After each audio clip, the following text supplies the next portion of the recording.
Okay, so I'm back in this particular example. You can see that the cloth doesn't quite feel like cloth. It looks rather shiny. So we're going to make it look like cloth by adding a nice procedural bump to it. So first things first, make sure that your viewport renderer is set to viewport 2.0 and not legacy default, because that particular renderer does a much better job of showing in the viewport what the object is kind of going to look like. Okay, so select the object, go into the material, and this time I'm going to go into my bump mapping, and instead of applying file, I'm going to apply a cloth.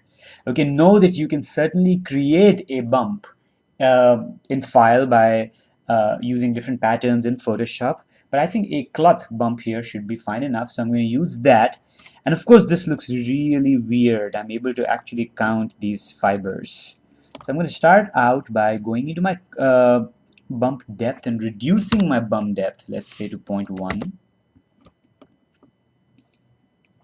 And then go back into the cloth, click on this little button right here to go into the place 2D texture. If you guys remember, we could work on repeating the UVs. I'm going to say 20 by 20, and even that's not good enough. Let me say 100 by 100, and maybe that's low too.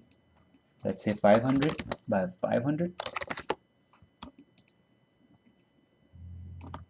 That's maybe a little too much. And can you see that we are kind of getting a feeling of cloth? If you're not able to see it, I'm just going to increase the bump a little bit so you're just able to see it, exaggerating it slightly. So that hit press 3, and you should be able to see this sort of armor-like effect simply by adding a bump to it. The thing about the bump is that it looks good when you look at it from a particular distance. If you get too close to it, it looks really weird. So make sure that when you're using bump, it's for smaller things and your camera is at a particular angle. If your character is going to be sort of like an Ant-Man like character walking on the surface, then you are going to have to resort to other things.